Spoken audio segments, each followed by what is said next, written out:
নড়াইলের সরকারি ভিক্টোরিয়া কলেজের শিক্ষক শিক্ষার্থীরা ভুগছেন আবাসন সংকটে।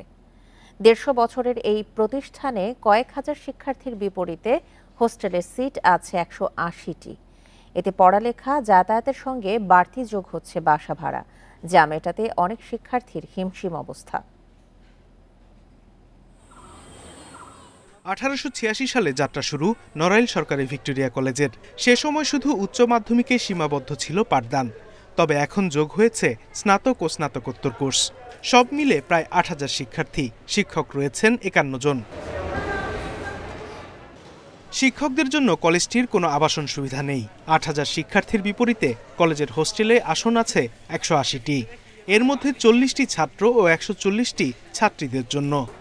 স্টুডেন্টের সংখ্যা অনেক বেশি, সেই তুলনায় আমাদের সিট নেই। ছাত্রদের বা ছাত্রীদের সেরকম হোস্টেলের যথাযথ ব্যবস্থা নাই, সিট নাই। আমাদের আরও কিছু হোস্টেল বা সুলভ মূল্যে যদি থাকার কোনো ব্যবস্থা করে দেওয়া যায় কলেজ কর্তৃপক্ষ থেকে, তাহলে আমাদের জন্য খুবই শুভ হয়।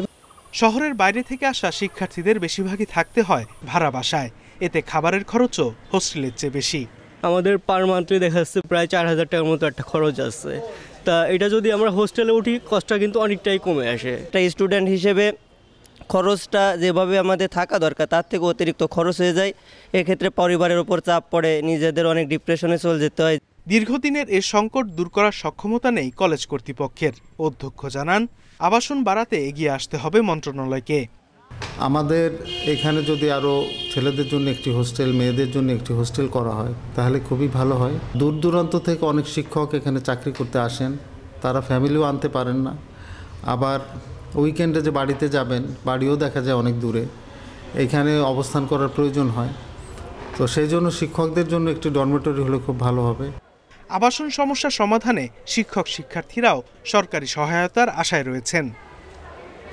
Independent news.